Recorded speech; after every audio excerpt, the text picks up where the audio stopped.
Muito bom. Eu agradeço a vossa presença aqui para compartilhar conosco com a presença do irmão Otacílio, do pastor Otacílio. Cremos que vamos ser abençoados, porque a mensagem nos abençoa. Amém? Vamos somente crer e vamos ouvir a mensagem.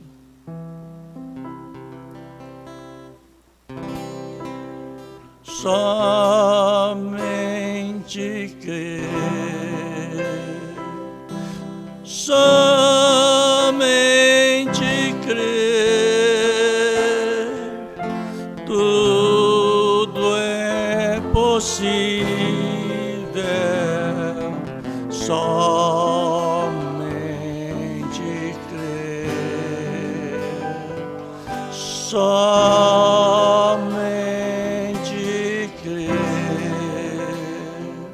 somente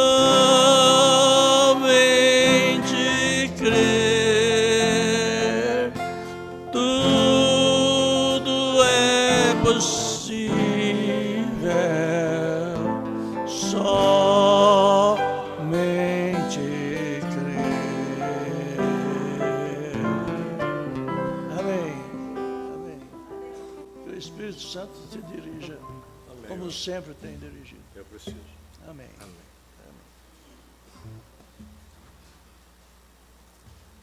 O Senhor Jesus Cristo abençoe vocês todos.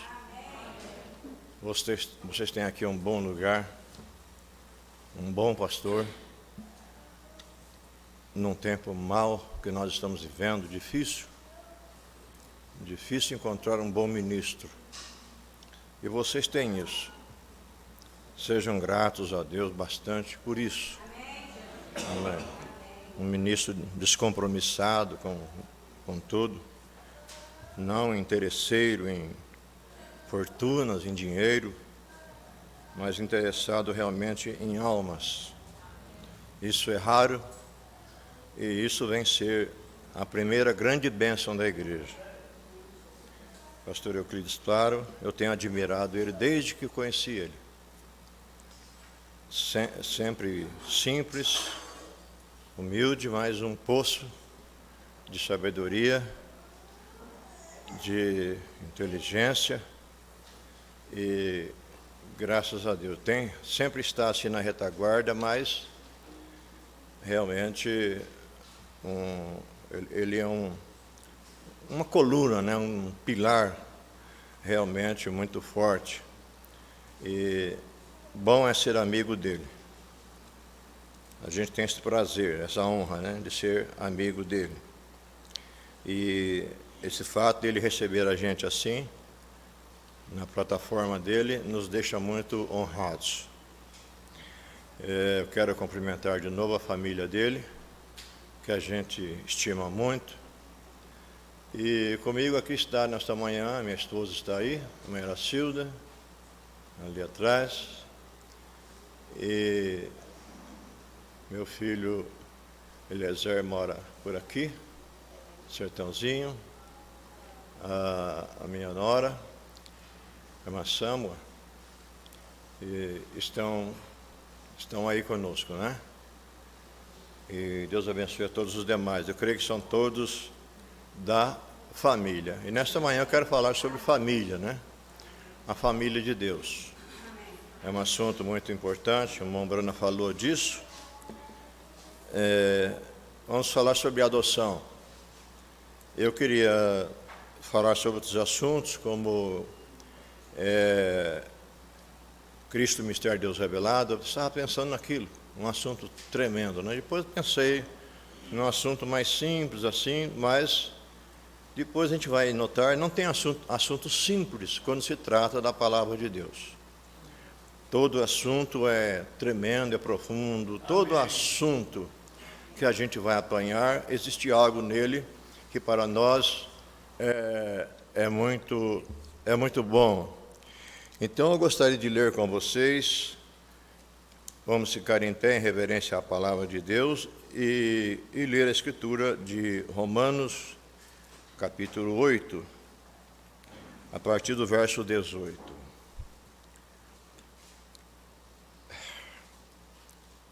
onde diz que as primícias do Espírito, esperança, intercessão e eleição. Porque para mim tenho por certo que as aflições deste tempo presente não são para comparar com a glória que em nós há de ser revelada. Porque a ardente expectação da criatura, ou da natureza, da criatura, espera a manifestação do Filho de Deus. Porque a criação ficou sujeita à vaidade, não por sua vontade, mas por causa do que a sujeitou, na esperança de que também a mesma criatura ou natureza será libertada da servidão, da corrupção, para a liberdade da glória dos filhos de Deus. Porque sabemos que toda a criação geme e está juntamente com dores de parto até agora. E não só ela, mas nós mesmos, que temos as primícias do Espírito, também gememos, e nós mesmos, esperando a adoção, a saber, a redenção do nosso corpo. Senhor Deus Todo-Poderoso, Tua palavra é um tesouro inigualável. Na Tua palavra existe cura que o homem não pode realizar, libertação que o homem não pode realizar. Na Tua palavra existe consolo que o homem não pode fazer. Na Tua palavra existe a esperança real e verdadeira, a felicidade que o homem pode receber mesmo estando na pior angústia e depressão. Na Tua palavra existe todas essas coisas, o companheirismo verdadeiro, o amor verdadeiro, e é nela, Senhor, que nós depositamos toda a nossa vida, a nossa confiança, os nossos dias, e sabemos que não é nada em vão o que nós fazemos. Senhor Deus, sabemos que em tudo há uma recompensa. No poderoso nome de Jesus, nos abençoe com esta bênção, no nome de Jesus. E também, Senhor, há alguns que estão na extensão deste culto, através da internet, em algum lugar, os abençoe, Pai, poderosamente, no nome do Senhor Jesus Cristo. Amém, Senhor. Podeis sentar. Eu ainda quero completar essa leitura com mais uma escritura relativa, que está no livro de Hebreus, que está escrito: o Evangelho isenta-nos da lei. Digo, pois, que todo o tempo em que o herdeiro é menino, em nada difere do servo, ainda que seja senhor de tudo, mas está debaixo de tutores e curadores até o tempo determinado pelo Pai. Assim também nós, quando éramos meninos, estávamos reduzidos à servidão, debaixo dos primeiros rudimentos do mundo. Mas vindo à plenitude dos tempos, Deus enviou seu Filho, nascido de mulher, nascido sob a lei, para redimir os que estavam debaixo da lei, a fim de recebermos a adoção de filhos. E porque sois filhos, Deus enviou ao nosso coração o Espírito de seu Filho, que clama: Abba, Pai. Isso quer dizer duas vezes Pai, né? Papai. Assim que já não és mais servo, mas filho. E se és filho, és também herdeiro de Deus por Cristo. Mas Quando não conhecis a Deus, servíeis aos que por natureza não são deuses. Mas agora, conhecendo a Deus, ou antes, sendo conhecidos de Deus, como tornais outra vez a esses rudimentos fracos e pobres, aos quais de novo quereis servir? Deus abençoe a cada um de nós com sua santa palavra. Muito bem. Temos assunto aqui que, se fosse para o próprio irmão Branham, ele pregaria tudo de novo. Esses tantos volumes de adoção, me parece que 6 volumes ou mais até, da mensagem adoção. Mas nós vamos tirar apenas alguns tópicos aqui para relembrarmos, né, de quem somos realmente. Isso nos encoraja. Eu vou ter que ficar tirando e colocando esse óculos, porque eu comprei ele numa farmácia aí. Eu esqueci o meu em casa. E isso aqui é apenas, como disse a moça, ela é uma lupa. Só serve para me olhar perto aqui. E para olhar longe eu tenho que apelar para os olhos velhos. Mas um dia eu vou ter olhos novos, você sabia? Eu tenho um par de olhos guardados em algum lugar aí. Eles são novinhos. Não vai precisar disso aqui. Vamos pôr de novo. Muito bem. Muito bem. Essa escritura, Mombrana começa a dizer que isso aqui é para os que já atravessaram para a terra, não é para qualquer não é para qualquer crente, qualquer igreja, qualquer pessoa. É para os que já atravessaram para a terra. Talvez até aqui nós mesmos, talvez não seja para mim. Talvez seja para alguns de nós aqui. Talvez não seja para mim. Eu tenho que crer que seja para mim. É questão de fé. Não é questão psicológica apenas, é questão de fé, de acreditar que eu seja um desses que já atravessou. Eu creio que um dos profetas, ou Jeremias ou Ezequiel, sempre confundo, tem a visão daquele homem que vai atravessar o rio. E ele pisa na água e o profeta diz, água até os artelhos, Lutero. E ele entra mais um pouco, água até a cintura, santificação. Ele entra mais um tanto, água até a altura do peito, era pentecostal.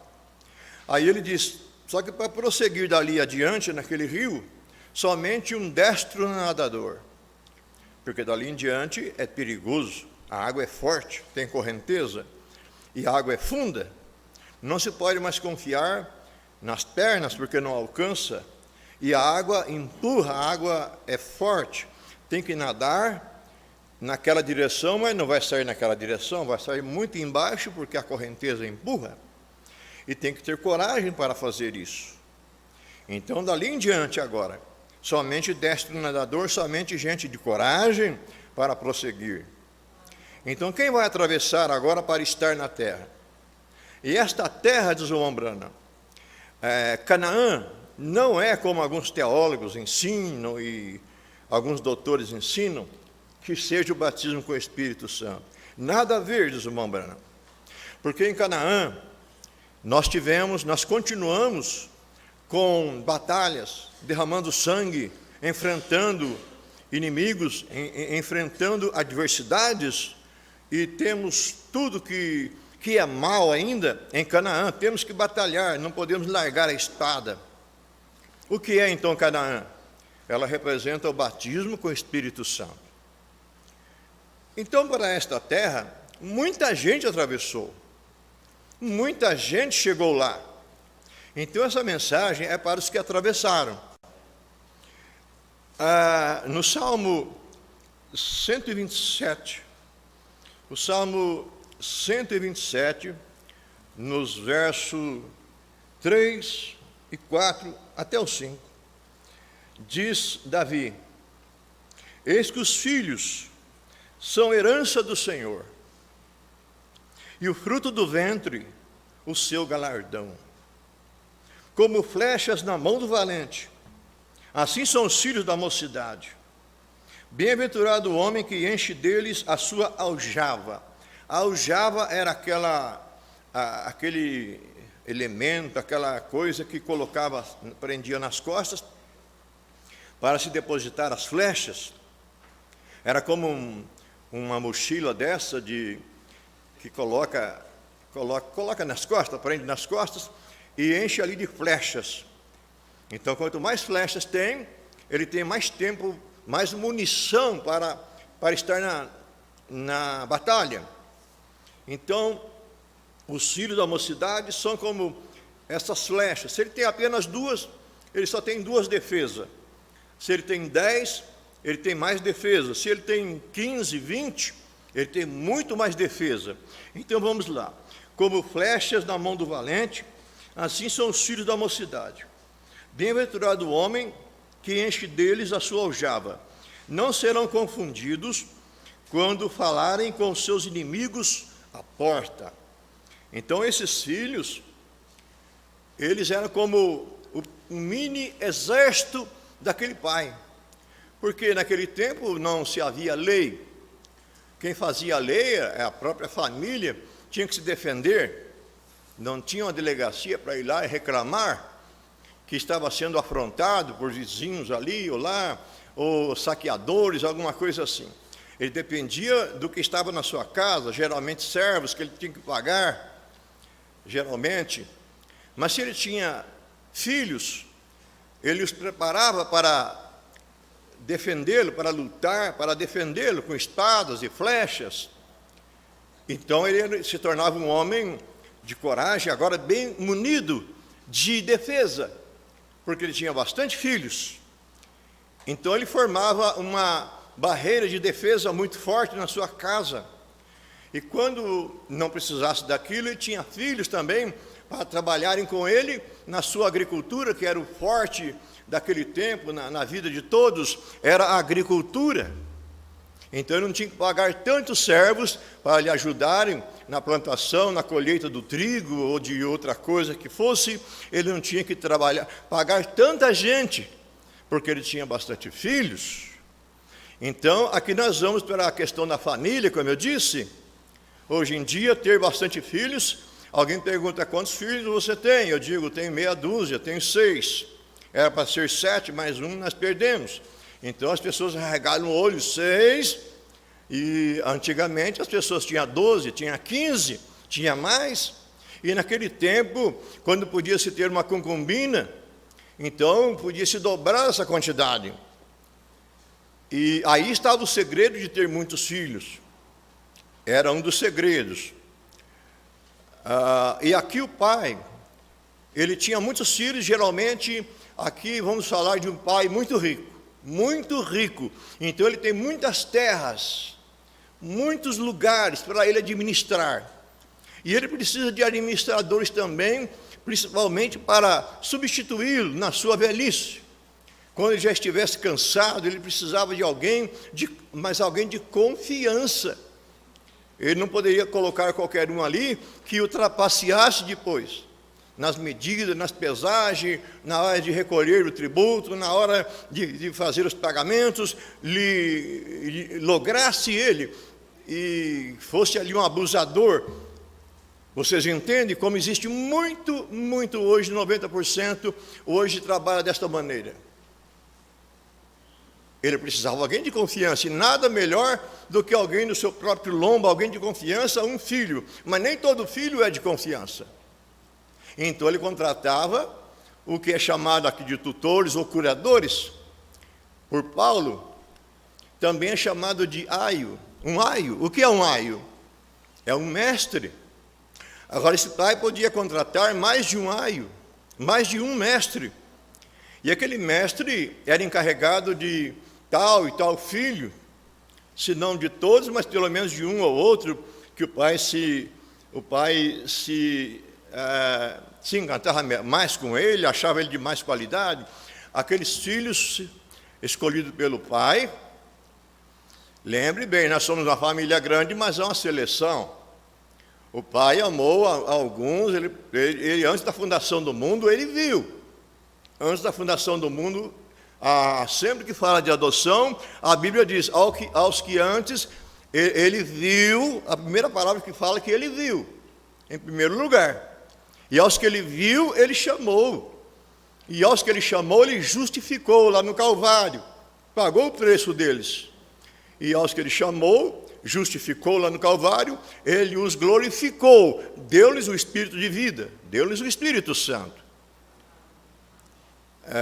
Então aí está a predestinação. Agora a briga de certas pessoas para levar um grupo aqui nessa igreja ou aqui naquela outra, isso aí eu vejo a maior falta de revelação que existe.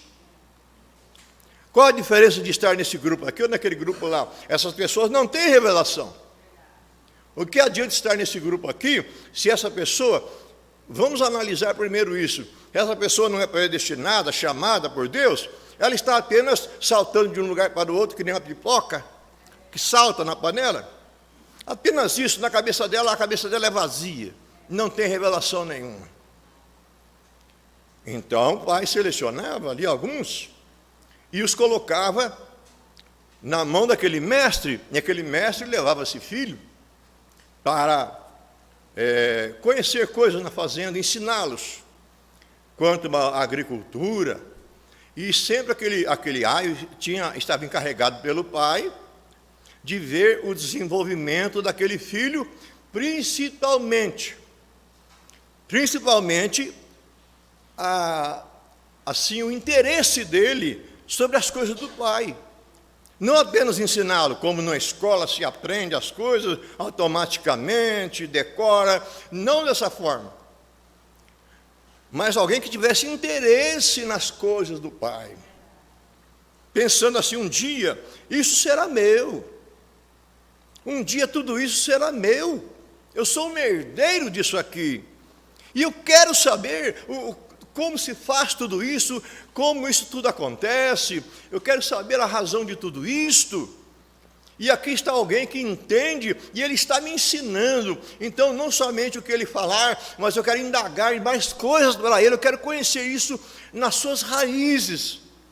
A agricultura, como funciona, como é? Mexer com gado, mexer com as ovelhas, e como é isso? Agora, aquele filho que deixava lá uma res, um pequeno boi, ou uma ovelha, lá, sarnenta, e apenas separava ela para um canto, ela está doente, ela está leprosa, ou não sei se dá lepra em ovelha, não sei, ela está mancando, deixa para lá ela num canto. Então, o ai ia anotando essas coisas, ele não se importa muito com o rebanho, não tem muito interesse em conservar, em tentar achar um remédio para curar, em levá-la para um pasto melhor, para levar ela a uma fonte de água melhor, livre de piranhas, livre de outra coisa, de águas poluídas. Ele não se importa muito com isso, não. E o Aibe está anotando isso tudo e passando o relatório para o pai. E o pai está olhando aquilo desse, e aquilo do outro, e aquilo do outro. Um deles, um dia, vai receber a adoção plena. A adoção plena. Como Jesus, um dia, ele completou seu ciclo na terra como homem. Então ele foi levado no alto do monte, com 3 testemunhas terrestres e 3 testemunhas celestiais. Ele era uma delas, testemunha celestial, e Moisés e Elias estavam lá. Então veio aquela voz do céu, dizendo: este aqui é o meu filho amado, a ele ouvi, agora vocês ouçam ele, agora vocês tratem com ele, agora ele está no comando. O que ele disser está dito, o que ele disser não, agora é com ele, a ele, vocês ouçam ele. Ele podia dizer depois: todo o poder me é dado nos céus e na terra, porque agora estava na mão dele. Ele não tinha apenas que dizer: o que o Pai me manda eu faço, onde o Pai me mandar, me dirigir, eu vou, o que o Pai me mostrar. Ele não tinha mais que dizer isso aí, absolutamente. Ele podia ter algo ali e dirigir-se a algum lugar sem aquela direção como ele fazia no princípio. Ele estava mais livre agora para tomar sua decisão. Ele agora recebera aquela adoção. Ele podia caminhar livremente com seus próprios pés para a mão de Pilatos e para o Calvário, livremente, espontaneamente, entregando-se pelos seus irmãos que somos nós, nosso irmão mais velho, nosso primogênito, o irmão, se entregou a si mesmo por nós, voluntariamente após isso. Após receber a adoção plena. Aí, meu filho amado, a ele ouvir, ele vai fazer algo aí por conta própria, não é mais uma coisa obrigatória, ele vai fazer, ele vai tomar essa decisão. Tanto é que lá no monte, ele orava e depois ele já cortava o assunto. Pai, pode afastar de mim esse cálice, mas depois já dizia, não se faça a minha vontade. Aleluia. Não se faça a minha vontade. Não. Porque a vontade dele, o profeta chega a dizer em determinada mensagem, nós temos poder para criar um novo universo. Nós, se houver uma pontinha de agulha do poder de Deus em nós, aquela pontinha de agulha, uma luzinha que seja quase invisível, mas aquilo ali é totalmente Deus. Não tem como Deus ser pequenino e ser grande em outro lugar. Ele é Deus. Aquilo ali é poder suficiente para criarmos um novo sistema solar, uma nova terra, totalmente pura, limpa, e irmos morar nela. Nós só não fazemos isso porque isso está sob uma lei. Nós não fazemos isso porque isso está sob uma lei. Que lei é essa? É a lei das Escrituras. Que a lei diz assim, que nós ainda temos que morrer, voltar ao pó. Lá em Adão, com Adão, ele falou isso. Tu és pó e ao pó deves tornar. Então nós ainda temos que passar por essa lei. Devemos voltar ao pó para depois, a não ser que aconteça aquele arrebatamento rápido, nós estamos vivos, somos transformados, conforme Coríntios 15, somos transformados, e então nós vamos nesse arrebatamento. A lei, não podemos quebrar essa lei, senão nós poderíamos fazer isso. Mas, e ele, em obediência a essa lei, então ele caminhou assim, caminhou dentro desta lei. Mas ele estava livre agora.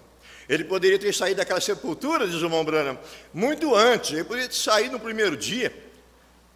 Ele podia ter levantado, assim que tiraram ele da cruz, iam levando, ele podia ter levantado de novo e estava ressurreto. Ele não podia fazer isso por causa da lei. Que lei? A lei dos profetas, a lei das profecias, que diziam que ele ficaria na sepultura por 3 dias. Ele diz, assim como Jonas ficou no ventre da baleia 3 dias e noite, assim convém que o Filho do Homem também esteja, citando, havia uma lei sobre ele tinha que cumpri-la. Mas ele já estava, ele podia fazer o que ele desejasse, desde que ele não quebrasse esses paradigmas da lei. Ele podia fazer. Muito bem. Vamos lá. Então esses filhos, agora, para receber essa adoção, eles tinham que estar realmente interessados nisso e se inteirar de todo o assunto daquela fazenda, se inteirar do que é a agricultura, como ela funciona, e tudo ali, seja café, seja o arroz, seja o milho, e como se colhe, quando, e as estações, e conhecer até mesmo sobre a astrologia, como funciona, o tempo da chuva, o tempo da colheita, se inteirarem de tudo ali. Aquele ai vai dar lição para eles de tudo isso, como funciona. E aquele que se interessa realmente por isso, em função da herança que ele tem. Em função da herança que ele tem. Ele vai se esforçar, vai levantar mais cedo, vai perder horas de sono, ele vai se esforçar para ter o conhecimento necessário. Amém. E ele vai fazer isso não porque o pai quer que ele faça, mas porque há um interesse nele em fazer isso. Amém. Ninguém vem à igreja porque Deus quer que eu vá à igreja no domingo. Se alguém vem à igreja porque Deus quer que você venha, o seu culto não vale nada. Você deve vir à igreja voluntariamente, pelo desejo de vir à igreja e adorar a Deus. Fora disso, é perda de tempo. Você não faz nada a Deus assim como que por uma obrigação, porque isso não vale nada. Você faz tudo a Deus pela fé, voluntariamente, de livre e espontânea vontade. Ou isso não tem valor. Amém? Muito bem. Então, prosseguindo aqui. Mas isso aqui sobre atravessar para a terra. Sendo atravessado para a terra, estes guias que vai ensinar esses filhos também os posiciona. Os posiciona. O profeta diz: você pode, estando no Egito, você pode fazer muitas coisas. Você pode comer do trigo de Naftali, lá no Egito. Você pode comer do gado que Gade pastoreia, sem morar em Israel. Porém, nunca podiam ter possessão entre os filhos, entre os eleitos. Nunca podia. Podemos usufruir das promessas, como curas, consolos, etc. Porém, nunca teremos adoção fora de Cristo. Os metodistas gritaram, falaram em línguas, os pentecostais, mas ainda não era isso. Agora, os filhos estão sendo manifestados. Os filhos agora estão sendo manifestados. Quer dizer, não é através de emoções. Agora, é claro que se você não tem emoção nenhuma, alguma coisa está errada. Nenhuma criancinha vai nascer, se ela não chorar, se ela não tiver nenhuma reação, ela está morta. Quando a vida entra, a vida manifesta, ela começa a chorar, a sua primeira emoção ali se manifesta quando ela nasce. E ao passar do tempo, ela vai chorar, vai espernear, e mesmo que seja de mentirinha, porque nós viemos ao mundo falando mentiras. E às vezes o bebezinho está fazendo ali um teatro, não tem nada. Ele não está com dor, não está com fome, ele apenas quer ser pego no colo pela mamãe. Apenas isso. E ele faz de conta, e ele chora e tudo mais, mas não tem nada, ele apenas está encenando. Um bebezinho está fazendo cena? Sim, ele faz. Um bebezinho. Porque é padrão nosso. Nascemos com a natureza dos nossos pais. É essa natureza, quando nós crescemos, nós estamos mortos para Deus. Quando crescemos, nós somos, muito filme, muita história de zumbi. Não existe tal coisa como zumbi. Existe sim. Existem muitos mortos aí na rua, e talvez até aqui dentro. Existem mortos aqui. Estão dentro de um corpo vivo, coração pulsando, mas está morto, porque está sem Cristo, está sem vida. Está morto. Assim que cair pelo chão, o seu espírito vai ficar na quinta dimensão, até o dia do juízo. Porque você não recebeu vida. A única vida que existe é Cristo e você não recebeu ainda. Zumbi. Então, nascemos aqui na terra com a natureza dos nossos pais. A nossa alma, o que é? A natureza do espírito, o que é? A natureza é a alma. Visão, tato, paladar, olfato, e tudo é mundano.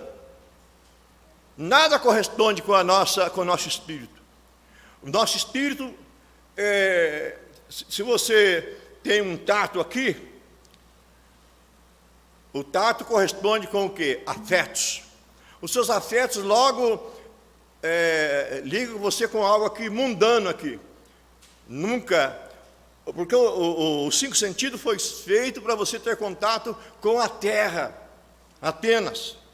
E enquanto esses 5 sentidos, que tem mais 5 no interior, cada sentido externo tem um no interior. Como eu disse, tato, afetos. Você tem afeto pelo seu cachorrinho, você chora quando ele morre. Assim como você chora quando o pai ou a mãe morre. Você chora quando o seu gatinho morre. Aquela tristeza. Você tem um amor pelo marido, pela mulher, tal, e tem ciúme. Assim como você chega a ter ciúme e tem aquele amor pelo seu gatinho, pelo seu cachorro. É humano, tudo é humano. E você tem razão na audição, você tem memória no paladar, você tem o afeto, já disse, tudo ligado ao corpo e leva isso ao espírito. A alma leva isso ao espírito. Mas o que corresponde aqui dentro? Está morto. Está morto. Precisa algo renascer. Quer dizer, se renascer porque já esteve vivo. Porque senão Jesus diria a Nicodemos, precisa nascer. Nascer é pela primeira vez, mas renascer quer dizer que já esteve vivo. Já esteve vivo um dia, mas morreu por causa do pecado lá do Éden.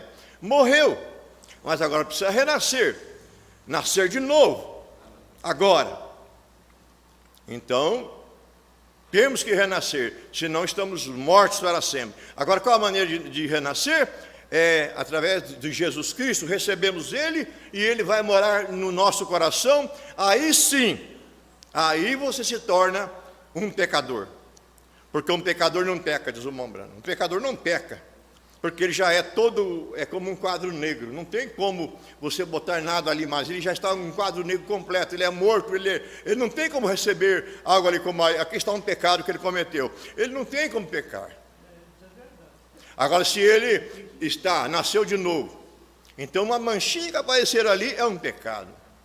Agora, é claro que não é um pecado. O pecado, na verdade, é incredulidade. Mas um erro de alvo, ali, o pecado, errar o alvo, na verdade. Não é, o pecado em si é incredulidade. Mas quando você tem a fé realmente perfeita em Jesus Cristo, então agora você tem Cristo no coração, então agora você nasceu de novo, agora há uma força ali para lutar contra Satanás, agora começou a maior batalha jamais pelejada, começou agora no seu interior, agora tem alguém ali, e esse alguém é o próprio Senhor Jesus, está ali dentro, agora é a palavra para lutar contra as hostes infernais da maldade nos lugares celestiais. E onde é esse lugar celestial? É na igreja, é em casa, onde é esse lugar celestial? Está aqui. Lugar celestial está aqui. Então é onde acontece. As hostes infernais da maldade estavam ali prevalecendo. De repente apareceu lá um campeão, agora vai lutar contra ela.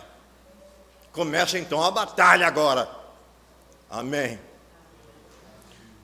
E voltando aos que posicionam esse filho, quando ele aparece ali, atravessa o Jordão, é fazer morrer a si mesmo, aquele eu que herdade de família, ele vai desaparecer, tem que morrer agora, porque agora nasceu novamente, ressuscitou aquele que morreu lá atrás, ele voltou à vida, e agora alguém vai posicioná-lo pela palavra. Por isso tem que ter aios, mestres tem que ter, e Deus usa aios e mestres, é como um instrumento, ele fala através dele, como se ele fosse um microfone, como se ele fosse uma caixa de som, como se fosse, Deus fala através dele, não é ele que prega, Deus prega através dele.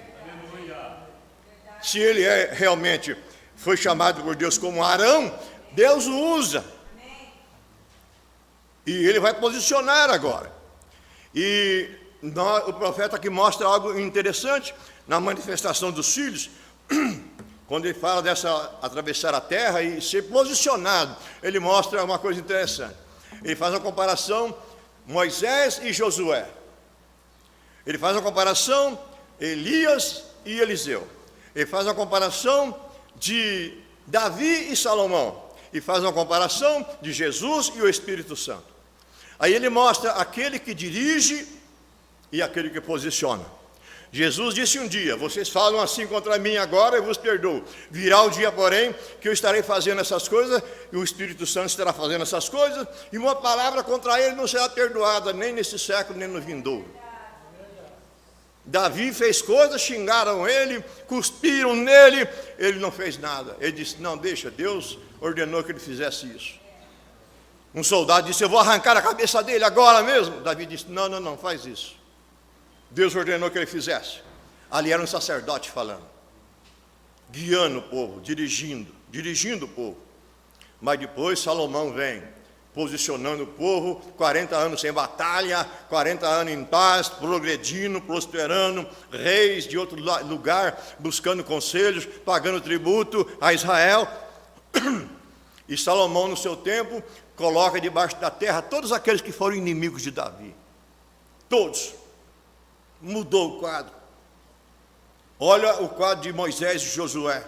Josué não houve blasfemador contra ele, não houve ninguém para chegar na porta dele, fazer uma cobrança contra ele, levantar a voz contra ele. Foi sempre o contrário.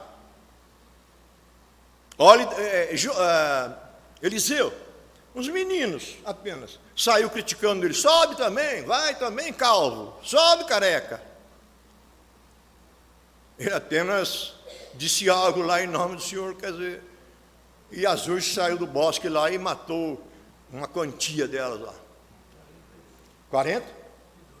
42 crianças, mas criancinhas, Deus, é crianças. São pecadores desde o ventre. A culpa foi dos pais. Exatamente, e o homem não fala disso aí. A culpa é dos pais. Culpa dos pais.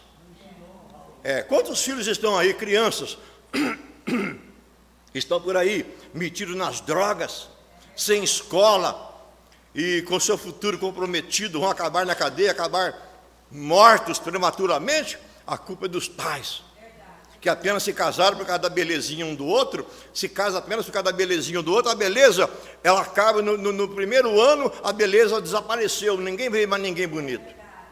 E aquele prazer de estarem junto como casal também acaba. No primeiro ano, 2 anos, acabou. A beleza da sensualidade, a beleza, o prazer de estar junto. Como casal, vocês entendem. Acaba. E quem vai viver depois 40 anos junto, 50 anos junto? Quem vai viver depois se não houver realmente um amor de verdade? Quem vai viver junto? Quando já não existe mais nada lá, me entendam bem, nada mais lá no quarto, não houver mais nada lá. Aquele casal vai deitar e dormir tranquilo lá, não tem mais nada lá. Mas eu sou o homem da casa, sou o homem, não. Aquela coisa de homem, aquilo passou. Aquele foi o tempo lá, uma produção de família, tudo mais, essa fase passou. Essa fase passa, meninos. Essa fase passa. E se não houver um amor de verdade nesse casamento, esse casamento nos primeiros 10 anos ele acaba. Ou menos que isso. 15 anos. Ele passa, ele acaba, começa as brigas, começa os defeitos.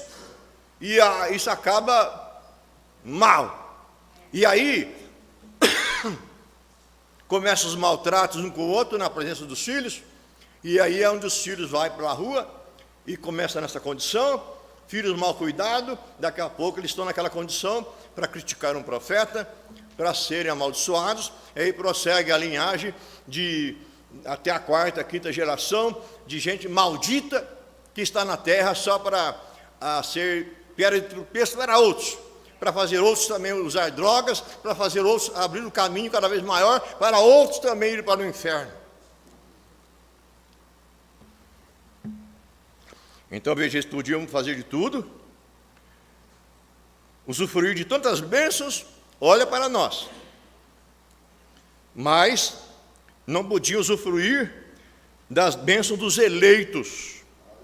Eu prefiro não receber cura, não receber nenhuma libertação, não receber nada de especial, mas estar entre os eleitos, irmãos. Estar entre os eleitos. Isso aqui é manifestação do Filho de Deus. Muito bem. Agora, uma coisa importante. Por que a natureza espera a manifestação do Filho de Deus? Uma pergunta. Por que a natureza espera a manifestação do Filho de Deus?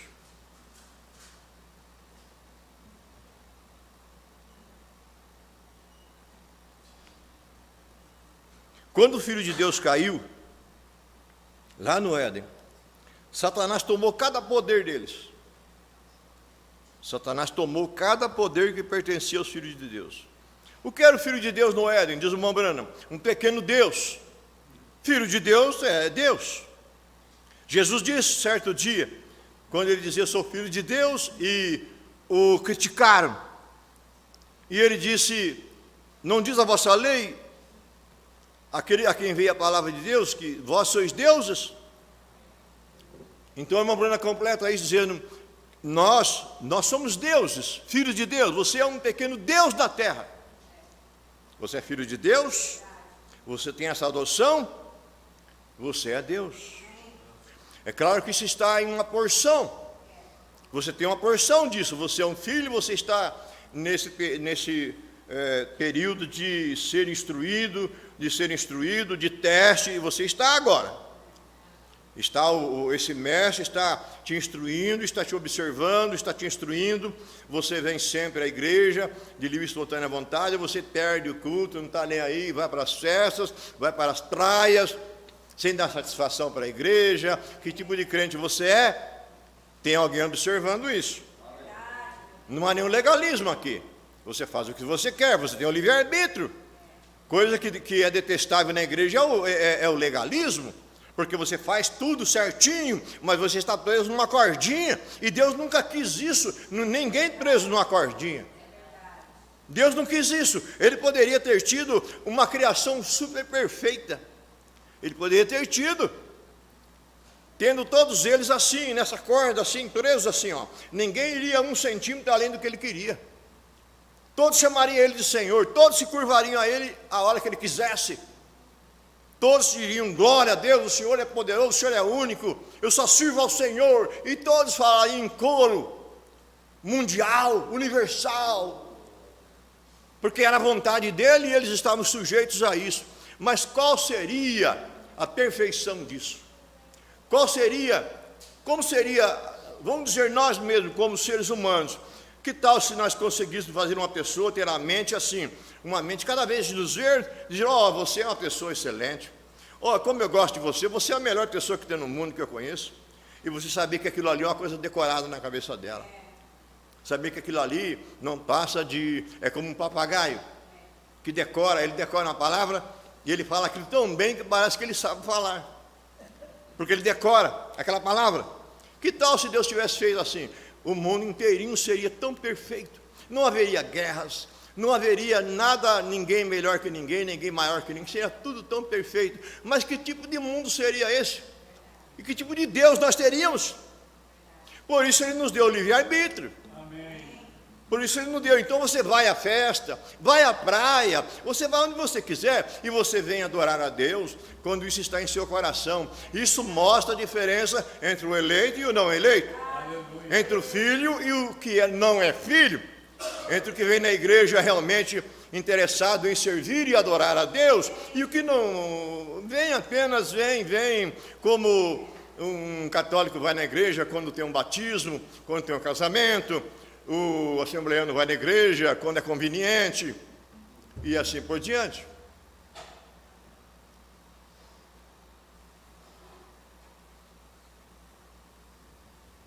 A pessoa, um robozinho, só que você aperta o botão, ele vem até onde você está. Aperta o botão, ele vai para o quarto. E Deus fizesse com a gente, aperta o botão, você vai, ajoelha. Aí levanta a mão, adora. Aperta o botão, você sai, vai fazer outra coisa muito boa. Que tipo de criação seria essa? Que Deus pobre seria esse?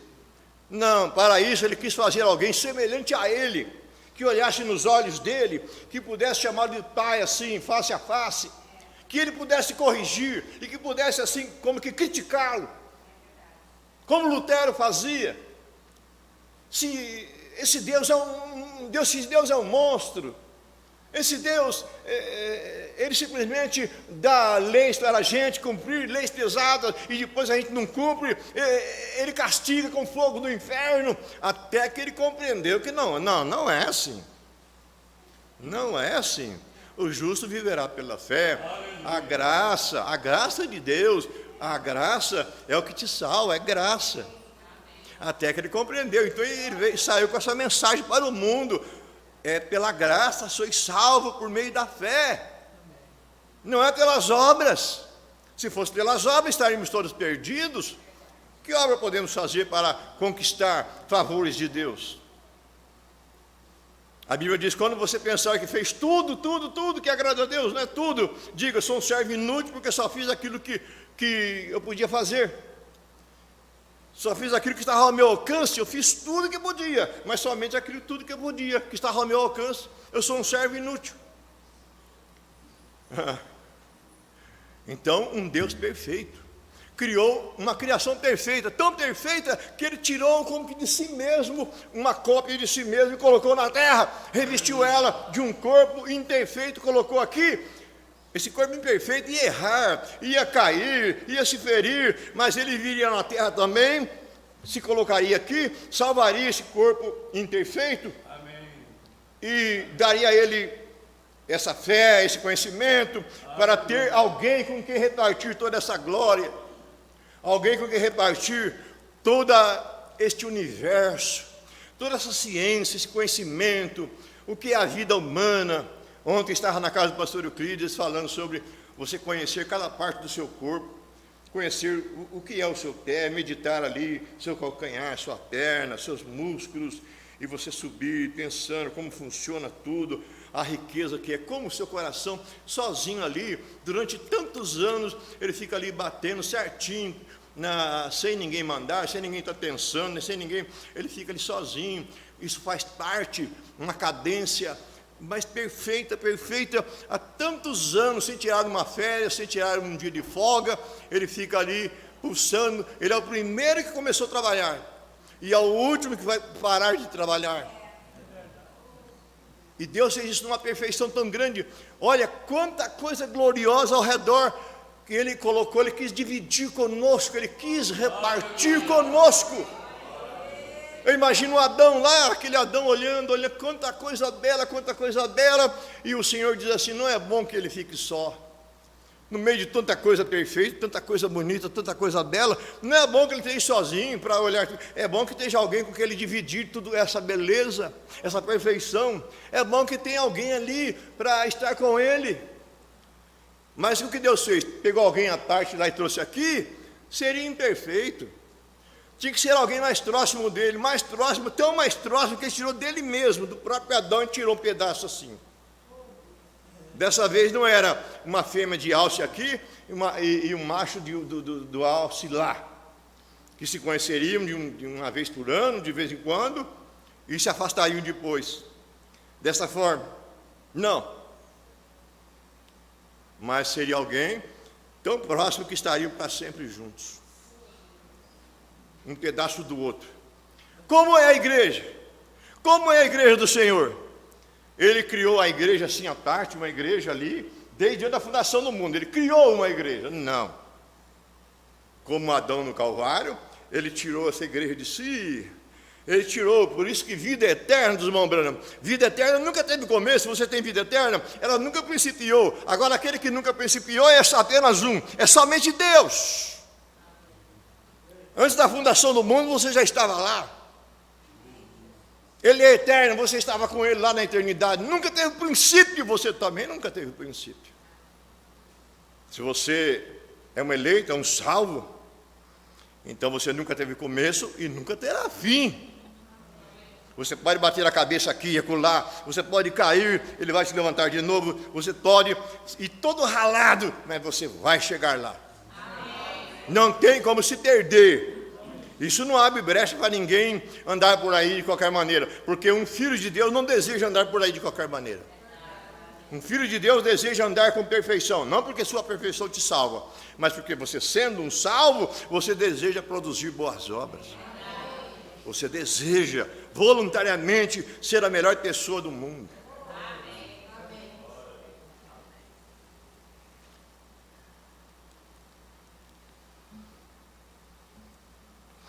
Então, por que a natureza espera a manifestação dos filhos de Deus? Bom, você já talvez já ouviram sobre isso. Mas a natureza, falando agora no natural, eu creio que todos aqui praticamente já foram em São Paulo, na cidade de São Paulo. Todos aqui. Conhecem, andaram nas margens, os ônibus que vão daqui para lá, vão margear o rio Tietê. Já viram o rio Tietê? É uma calamidade. É quase igual uma lama que vai correndo por ali. Um rio escuro, fedorento. Uma coisa horrível. Já pensou aquilo ali há uns 300 anos atrás? Há uns 500 anos atrás? Que rio lindo deve ter sido. Que rio lindo. Agora, o que quer dizer a natureza está gemendo? É isso. Há um gemido ali. Para ser recuperado. Essa onda de calor que nós estamos sentindo, essa coisa terrível, não é outra coisa senão a natureza gemendo, clamando alguma coisa errada. E quem causou isso? Foi o homem que causou tudo isso. E com isso vem pragas, com isso vem doenças estranhas, aparecem por aí. Aparece um não sei o que 19 aí, um Covid e outras coisas, e o Covid inclusive está por aí de novo, não na força que estava, mas está por aí de novo, porque o diabo nunca vai embora de vez, está por aí. E quem causou tudo isso? É o homem, desmatando, queimando e com seus olhos desse tamanho assim, que não cabem na cara, para fazer dinheiro, amantes de dinheiro, amantes de dinheiro, amantes de fortuna. A natureza clamando. Você vai na Índia, você vê as coisas mais horrorosas que você já pensou, que você imaginar, em questão de nascimento, em questão de genética. Crianças nascem 3 pernas, aquela coisa, crianças que nascem, como fala, siamês, diz. Então, às vezes nasce sem a cabeça, fica presa no outro, não aparece, ou com 2 cabeças e um braço não, e uma coluna vertebral só, ou, aquelas coisas mais horrorosas. Na Índia, e claro que há em outros países também, mas menos, mas que coisas, cada coisa que há ao redor do mundo, calamidades. Mas agora, nesse momento, nós estamos vivendo o tempo mais terrível. Porque as leis que o homem colocou no mundo agora são as mais absurdas do mundo. As mais absurdas. Na verdade, política nenhuma é boa. Nada. Tudo que vem do homem causa mal para o homem. Tudo que vem do homem. Então a natureza espera a manifestação do Filho de Deus para libertá-la. Agora, não é só a natureza não. Se você ler a Bíblia em Hebreus, capítulo 11, você ler a Bíblia, Hebreus capítulo 11, nos últimos versículos, você verá que tem mais gente, mais que espera a nossa perfeição. Depende da nossa perfeição, está esperando a manifestação dos filhos de Deus. No versículo 39 e 40. Todos estes, tendo tido testemunho pela fé, não alcançaram a promessa. Esses aqui está falando dos heróis da fé do passado. Eles agora estão em dimensões, como está a igreja. O irmão Brana teve o privilégio de estar ali e ver aquela multidão gritando: nosso querido irmão, nosso amado irmão, se você não tivesse ido, nós não teríamos vindo. E ele olhando naquela visão, ele estava jovem, olhava lá, estava o corpo dele ali, e aquela multidão ali, e ele disse: o grupo de Paulo também entra? E o anjo respondeu: sim, o grupo de Paulo entra.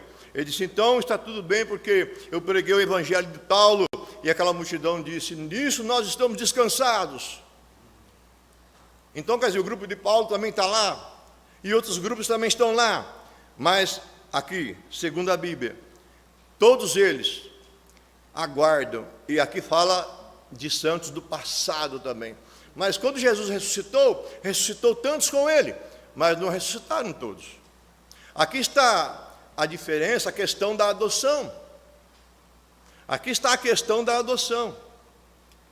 Porque nem todos ressuscitaram com Jesus. Porque aqui está citando muitos santos do passado. Quer dizer, existe uma santa cidade que vai estar na terra. Ela estará na terra como uma capital a Nova Jerusalém, ela preencherá quase que um estado, como que o estado de São Paulo inteiro, de tão grande que ela é. E a Bíblia diz que todas as nações que haverá na terra, o mar não existirá mais, porque serão milhares de pessoas. Hoje existe como que 8 bilhões de pessoas que existem na terra. E a terra hoje é composta apenas de, quantos? 30%? Mas uma porção muito pequena em relação à água. A terra hoje é coberta de água. Se fosse tudo terra, então essa porcentagem de 8 bilhões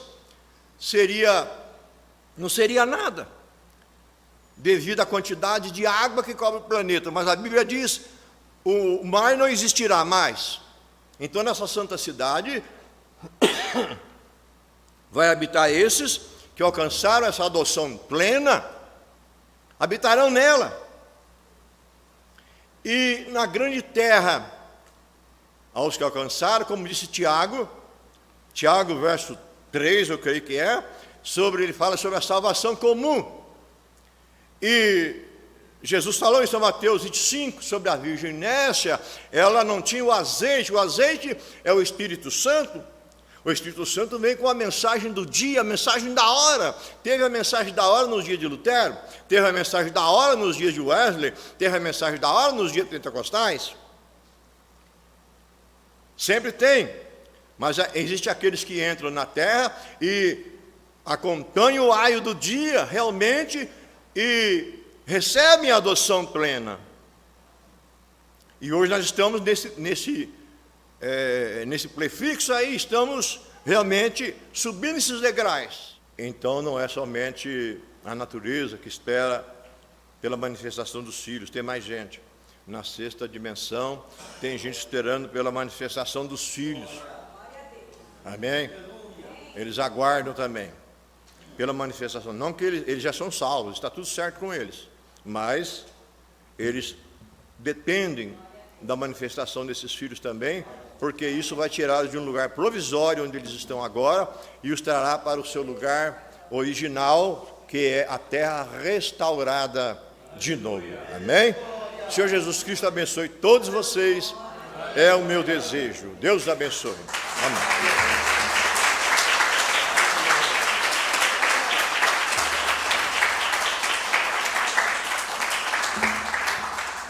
Nós agradecemos a Deus pelo irmão Tacílio. Deus te abençoe. Amém.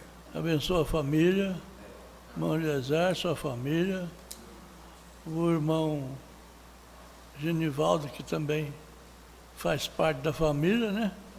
Faz parte, né, irmão? Quem mais? Da família só, né? Tem a nora, né? Amém?